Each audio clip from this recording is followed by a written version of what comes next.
तो modern history का हम गवर्नर और वाइस राय का चैप्टर पढ़ रहे थे और उसमें हम 3 पार्ट में उस चैप्टर को रिवाइज कर लिए या चैप्टर वाइज समरी को समझे। अभी हम पार्ट 4 उसी चैप्टर पे बनाने जा रहे हैं और उसमें हम आगे आने वाले जो भी फेमस गवर्नर जनरल है जिन्होंने बड़े बड़े रिफॉर्म्स किए उनके बारे में हम डिस्कस करेंगे। इस पार्ट में वाइस राय और गवर्नर जनरल का लेक्चर कंप्लीट हो जाएगा और इसी के साथ साथ मैं एक नया अनाउंसमेंट भी रखता हूँ कि हमारे चैनल पे मैकेनिकल इंजीनियरिंग, मैं बीटेक हूँ मैकेनिकल इंजीनियरिंग से और मैंने तैयारी की हुई है आईईएस लेवल रेलवे की और एसएससी जेई का प्रीलिम्स क्वालिफाइड हूँ। हम अपने तरफ से मैकेनिकल इंजीनियरिंग का कोर्स ले आएंगे और उसको हर सब्जेक्ट को कंप्लीट करेंगे। मेडीजी से हमने प्रिपरेशन की थी 2018-2020 तक और उस प्रिपरेशन से जो भी यूज़फुल निकल सकेगा, जितना भी बन सकेगा हमसे, जितना हम अच्छा एफर्ट दे सकेंगे, पूरी प्रैक्टिस होगी। और आपको भी जेई लेवल का जीएस जनरल स्टडीज़ तो हम कवर कर रहे हैं, साथ में मैकेनिकल इंजीनियरिंग का अभी हम बस मैकेनिकल इंजीनियरिंग का ही कोर्स लेके आपके सामने लाएंगे। एसएससी जेई और भी जितने भी स्टेट जेई के एग्ज़ाम्स हैं उसमें आपको कोई भी दिक्कत नहीं होगी। ठीक है, कंप्लीट कोर्स एकदम डिटेल वाइज आपको वो सारे मटेरियल मिलेंगे। ठीक है, तो अब हम अपने नेक्स्ट चैप्टर में पढ़ते हैं। तो हम आते हैं अपना फर्स्ट सेंसस के बारे में बात करते हैं कि जो आप सेंसस जनगणना देखते होंगे ना, जनगणना निकलता है, अभी न्यूज़ में चल रहा है जातिगत जनगणना और कास्ट सेंसस। तो ये फर्स्ट सेंसस कब हुआ था? तो फर्स्ट सेंसस जो है फर्स्ट सेंसस हुआ था आपका 1872। फर्स्ट सेंसस कब हुआ था? 1872। क्वेश्चन पूछता है कि फर्स्ट सेंसस कब हुआ था? 1872। और रियलिटी में मतलब जो एक फाइल को एकदम मतलब डिटेल मैनर में कब हुआ था? तो 1882। मगर फर्स्ट सेंसस कब हुआ था? 1872। किसके पीरियड में? कौन था उस समय गवर्नर जनरल? लॉर्ड मायो। ये क्वेश्चन बनता है यार, जब फर्स्ट सेंसस हुआ था तो उस समय के गवर्नर जनरल कौन थे? जी का मतलब गौतम गंभीर नहीं, जी का मतलब गवर्नर जनरल। ठीक। और प्रॉपर सेंसस कब हुआ था? प्रॉपर सेंसस हुआ था ये वाला लॉर्ड रिपॉन के पीरियड में। प्रॉपर सेंसस हुआ था लॉर्ड रिपॉन, ये 1881 में। सॉरी, प्रॉपर सेंसस कब हुआ था? लॉर्ड रिपॉन थे जब गवर्नर जनरल, जी गवर्नर जनरल। पहला सेंसस कब हुआ था? 1872। 1872 में हुआ था, लॉर्ड मायो के गवर्नर जनरल थे। सेकेंड सेंसस 1881 में हुआ, उस समय लॉर्ड रिपॉन गवर्नर जनरल थे। अब हम एक्सप्लेन करते हैं ऐसा कौन सा गवर्नर जनरल था जो ऑफिस में मारा गया। ठीक है, तो लॉर्ड मायो ही थे। ये वन एंड ओनली पीस थे, one and only piece Lord Mayo who was killed in office. Andaman Nicobar के कुछ मसले चल रहे थे, इसको सुलझाने में ये मारे गए। तो Lord Mayo was the governor general who killed in office. इसको मैं लिखता हूँ, इसको आप अपने नोट में हेडलाइन कीजिए क्योंकि यही एक वन एंड ओनली पीस थे। Lord Mayo was killed, Lord Mayo was killed during, कब? जो मैंने बताया, during an excursion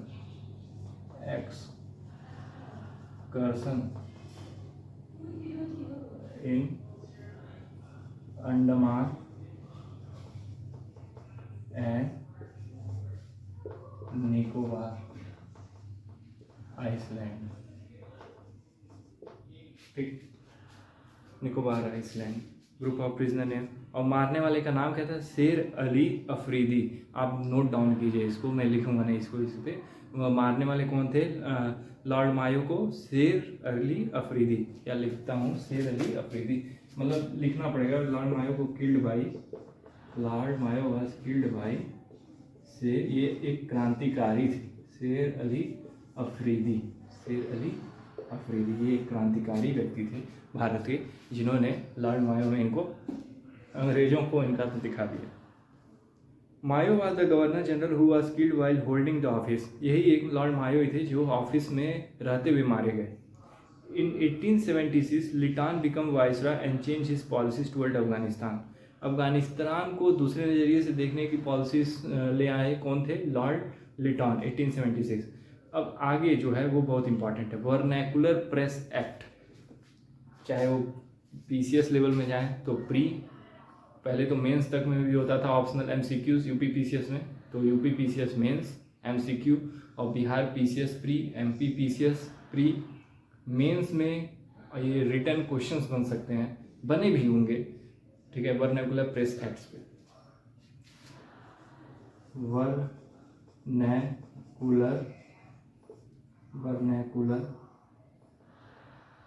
vernacular press acts, vernacular press act, vernacular press act और Indian language newspaper act 1878। Vernacular press act कब आया था? 1878।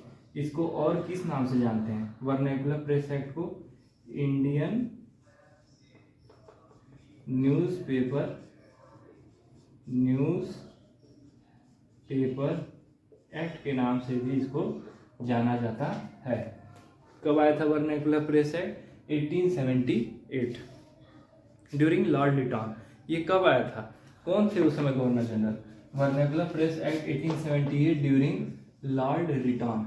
यार ये सब जो है ना, ये सब एमसीक्यू क्वेश्चन है, इतने भर भर के एमसीक्यू क्वेश्चन है। आप पढ़ते रहो, बुक पढ़ते रहो, ठीक है।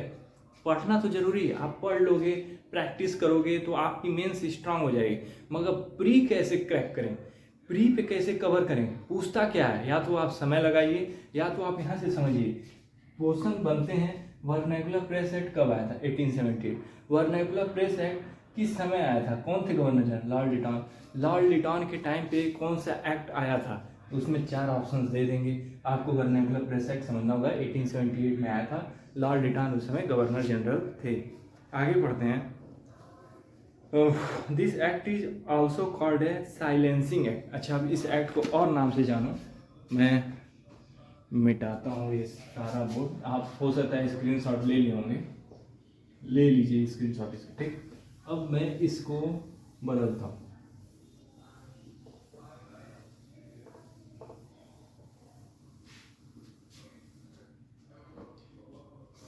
Vernacular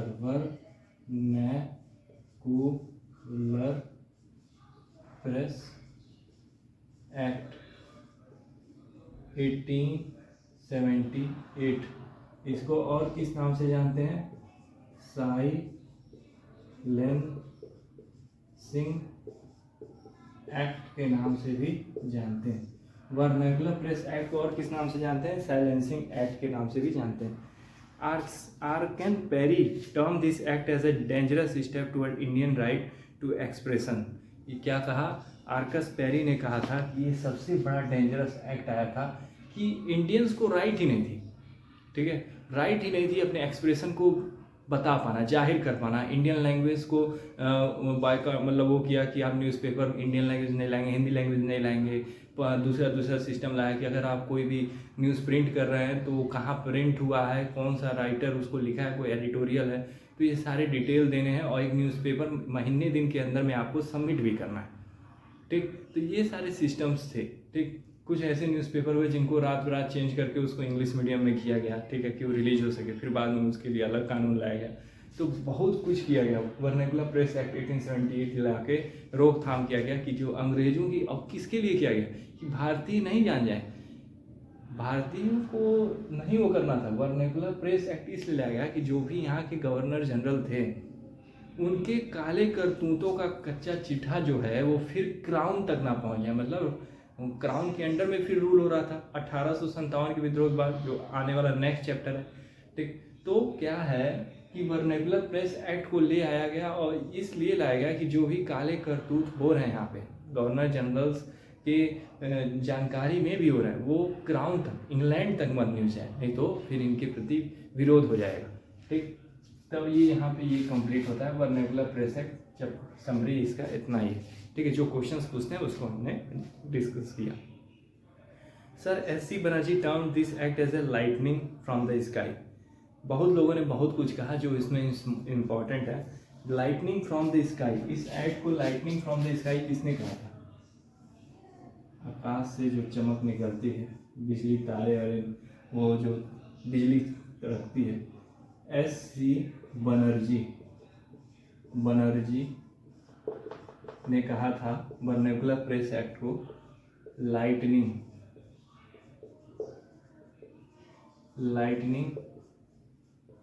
from the sky. ठीक, किसने कहा था lightning from the sky? SC. Banerjee ने कहा था lightning from the sky. Sir PC Ilbert who was the law member of viceroy executive council on 2 February 1883 in legislative assembly pass a resolution known as Ilbert bill. Ilbert bill कौन लाया था जिसका मैंने नाम लिया? ILLBERT, इल्बर्ट बिल कौन लाया था? Sir PC Ilbert. Sir PC Ilbert ने लाया था इल्बर्ट बिल।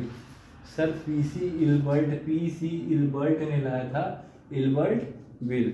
ठीक है, आगे पढ़ते हैं। This bill was aim eight equalising both European and Indian जज सो दैट इंडियन जज can hear by try European convict in various criminal case changing the decade old provision of bearing Indian civil servant from doing so.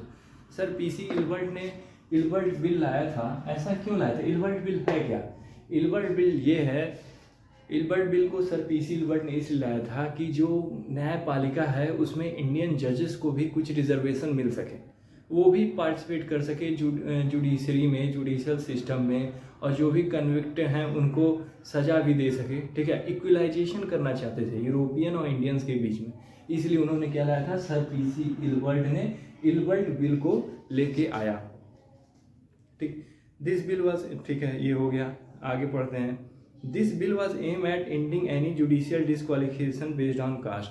और जो भी disqualification cast पे बनते थे कि ये कास्ट वो कास्ट डिस्क्वालीफाई होंगे, तो उस सिस्टम को भी बदला गया इल्बर्ट बिल आने के बाद। जो भी पुरानी प्रथाएं थी जो चली आ रही थी उसको चेंज कर दिया गया। Okay, next. अब हम आते हैं लॉर्ड रिपॉन पे। अब कोई ज़्यादा नहीं है, लॉर्ड रिपॉन आते हैं। अब कौन गवर्नर जनरल है? Lord Ripon. इनके भी कुछ फेमस एक्टिविटीज़ को हम समझते हैं।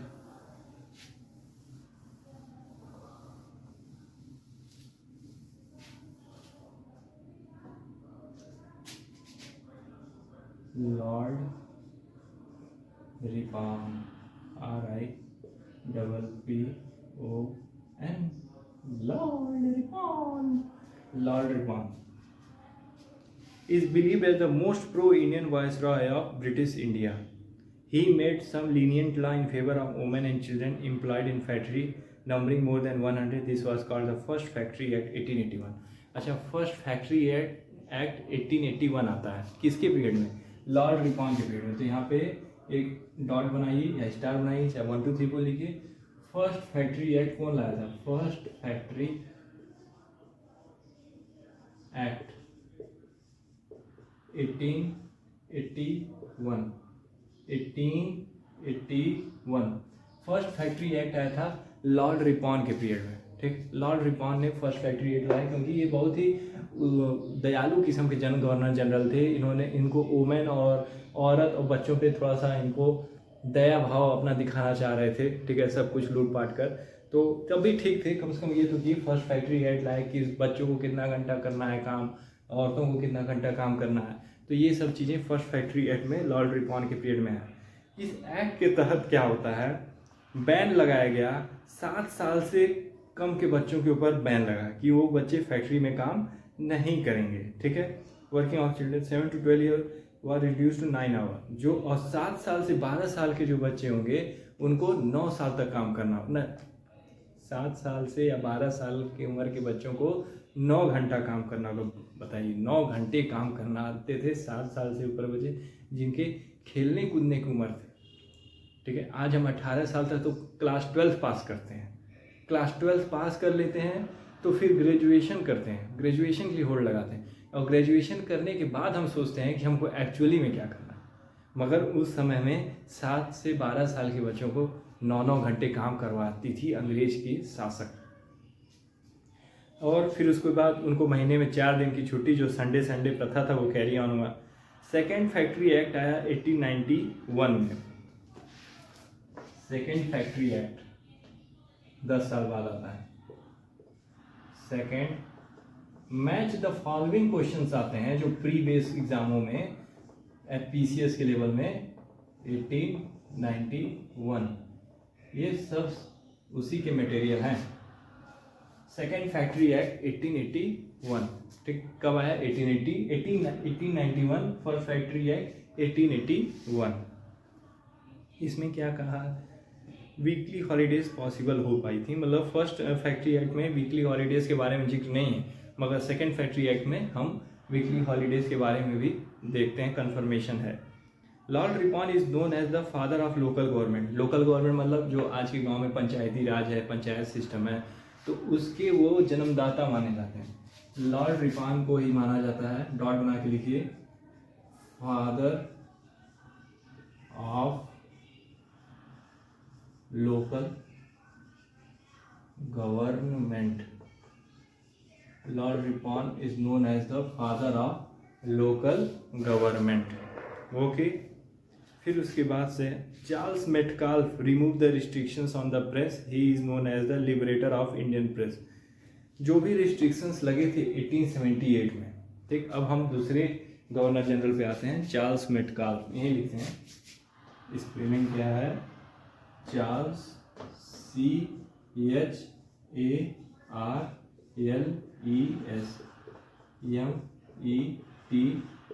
METCALF, Charles Metcalfe.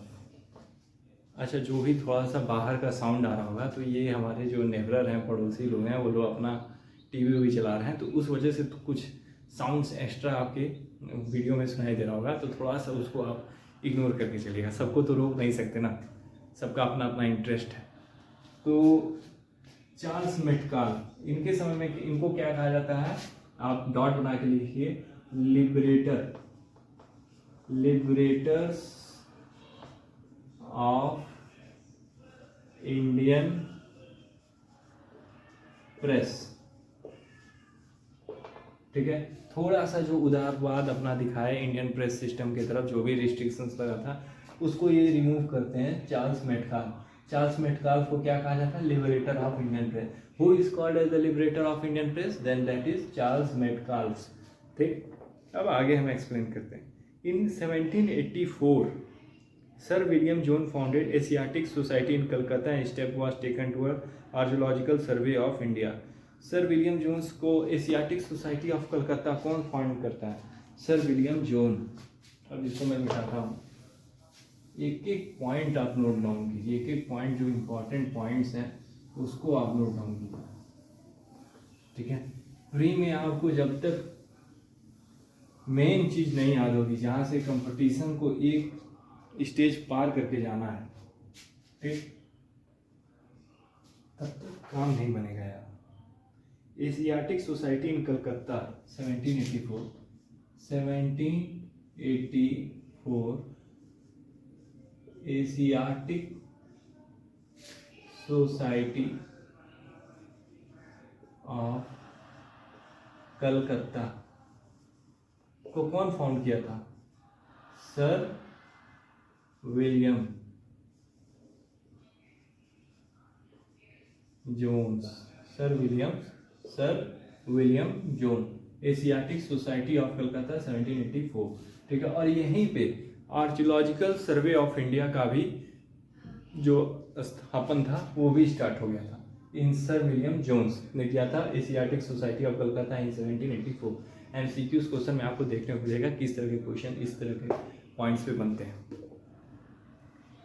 अब आगे बढ़ते हैं। Alexander Cunningham was appointed as the archaeological survey in 1861।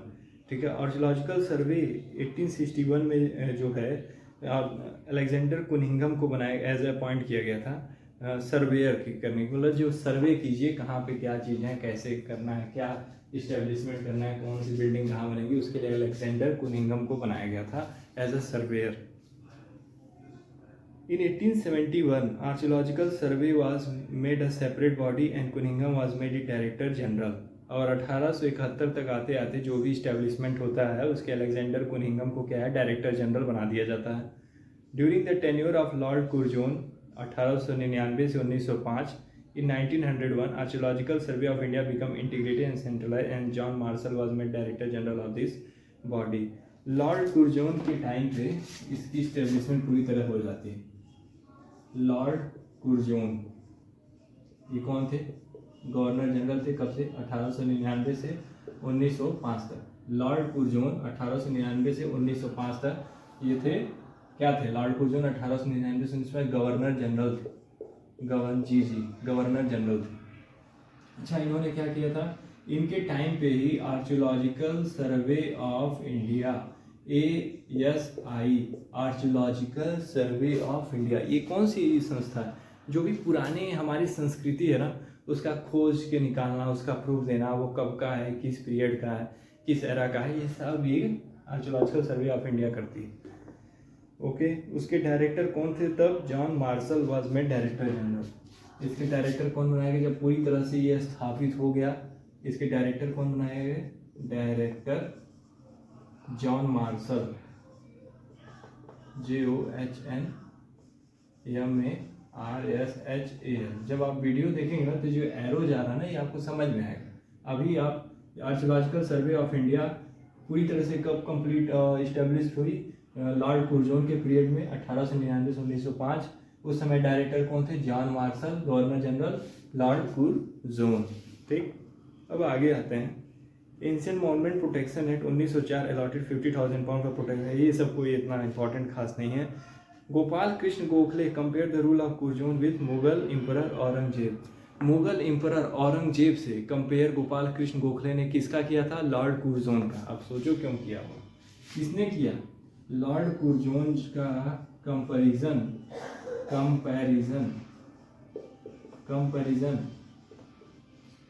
Gopal Krishna Gokhale ने किससे किया था, लॉर्ड कुर्जोन का कंपैरिजन गोपाल कृष्ण गोखले ने किया था औरंगजेब से कर दिया था। लॉर्ड कुर्जोन का कंपैरिजन जो है गोपाल कृष्ण गोखले ने किससे किया था, औरंगजेब से किया था। अब आते हैं नेक्स्ट फेज में। नवंबर 1905 में Lord Minto replace Curzon and John Morley was made secretary of India. 1905 के नवंबर में क्या होता है, लॉर्ड मिंटो जो है वो कुर्जोन को रिप्लेस करके क्या बनते हैं, गवर्नर जनरल बनते हैं, और मॉर्ले जो है वो सेक्रेटरी ऑफ इंडिया बनते हैं। जिसके बाद 1909 में मॉर्ले मिंटो रिफॉर्म आता है। ये इंपॉर्टेंट है, मैच द फॉलोइंग आते हैं PCS लेवल। 1909 में आता है क्या, मॉर्ले मिंटो रिफॉर्म। मॉर्ले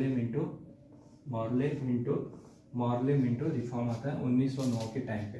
क्या आता है, Morley Minto reform, which granted separate electorate to Muslim. अच्छा, आपको कहेगा कि मुस्लिम को सेपरेट इलेक्टोरेट देने का, इलेक्टोरेट मतलब उनको सेपरेट वोटिंग राइट, मतलब मुस्लिम उठ के मुस्लिम को ही देगा, ठीक, वोट। वो किस समय आया था, मॉर्ले मिंटो रिफॉर्म में 1909 में।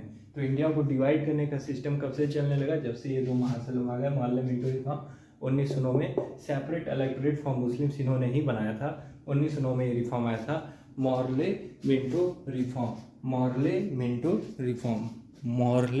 Minto reform. ठीक है, ये औरंगजेब यार ऊपर वाला है, इसके साथ कंपेयर मत कर देना। अब तो हो गया है तो अब तो मिटा दे रहा हूँ। Okay. During the tenure of Lord Hardinge two capital of India was shifted to Delhi from Calcutta. अच्छा, किसके पीरियड में, ठीक है, कलकत्ता से उठ के दिल्ली को कैपिटल बनाया जाता है। और ये भी आप अपने आप से क्वेश्चन पूछो कि किसके पीरियड में, किस शासक ने मुर्शिदाबाद टू मुंगेर ट्रांसफ़र किया था अपना कैपिटल। ठीक है, यहाँ पे लॉर्ड हार्डिंग मिटाते हैं, हो गया होगा, स्क्रीनशॉट भी आप ले लिए होंगे। वीडियोस को रिपीट करके देखिएगा तो ऑटोमेटिक आपका प्री बेस्ड बिहार पीसीएस के लेवल का या यूपी पीसीएस के लेवल्स के क्वेश्चंस आपसे बनने शुरू हो जाएंगे। फिर उसके बाद तो आपको प्रैक्टिस ही चाहिए, रिवीजन करते रहिए, रिवीजन ही का खेल है। Lord Hardinge two, Lord Hardinge two, इन्हीं के फेस में क्या था, लॉर्ड हार्डिंग टू के capital of India was Delhi, capital of India was Delhi. इससे पहले, इनसे पहले, ठीक है, जो भी गवर्नर जनरल है वो कहाँ बैठे थे, वो कलकत्ता में बैठे थे, मगर लॉर्ड हार्डिंग टू आए तो इन्होंने दिल्ली को अपना क्या बनाया, राजधानी बनाया। ठीक है, अब हम लोग लास्ट फेज में पहुंच गए हैं। इन्होंने ही इनवाइट किया था क्वीन मैरी को एंड जॉर्ज V को in a grand durbar organise at Delhi which is known as third Delhi durbar. ठीक है, लॉर्ड हार्डिंग ने ही अंग्रेज की रानी को बुलाया था, क्वीन मैरी और जॉर्ज V जो राजा थे, ग्रेट दरबार लगाया था, उसको हम जानते हैं थर्ड दिल्ली दरबार के नाम से। In this durbar the partition of Bengal was abolish, और इसी दरबार में आने के बाद बंगाल का जो पार्टीशन होने वाला था, जो एक्सट्रीमिस्ट और मॉडरेट के बीच में लड़ाई हुई, आने वाले चैप्टर्स में हम उसको डिस्कस करेंगे। ठीक है, उसको आके इन्होंने एबॉलिश कर दिया, रोक दिया, रोकथाम लगा दिया। ठीक है, और इन्होंने ही मोहर भी लगाया, capital of Calcutta was change to capital of Delhi. और इसी के साथ हम गवर्नर जनरल और वाइस रॉय से रिलेटेड जितने भी टॉपिक्स हैं, इंपॉर्टेंट गवर्नर जनरल हैं, ठीक है, उनके क्वेश्चंस से रिलेटेड हम तैयार हो चुके हैं क्वेश्चंस को सॉल्व करने के लिए। ठीक है, अब हम क्वेश्चंस की 15-20 क्वेश्चंस को, इंपॉर्टेंट क्वेश्चंस को जो मैक्सिमम एग्जाम में पूछते हैं उसको सॉल्व करेंगे, देखेंगे।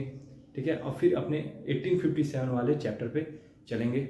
और मैं फिर से एक बार रिपीट करता हूँ, SSC JEE मैकेनिकल इंजीनियरिंग के रिलेटेड, ठीक है, हम अपना कोर्स जल्द से जल्द स्टार्ट करेंगे।